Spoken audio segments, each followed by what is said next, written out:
Okay, y'all, so here's the finished Jiffy cornbread mix. So you see around the edges how it's actually like fried consistency almost. So that's why you want to get your grease hot, and you want to use a what you call it?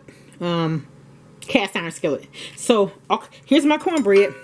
Also, I have cabbage, and that's my Easter ham. I have one of my favorite dishes ever. What's that? Mashed potatoes.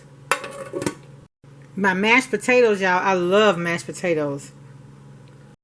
And here's my meatloaf made with manwich, okay?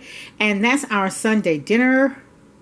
I like a little beefy tomatoey gravy. Actually, the top of that is actually Sweet Baby Ray barbecue sauce along with tomato paste. So that's the and just a little gravy to go over the potatoes. So y'all be blessed. Much love. Happy Sunday. Make someone smile. Bye.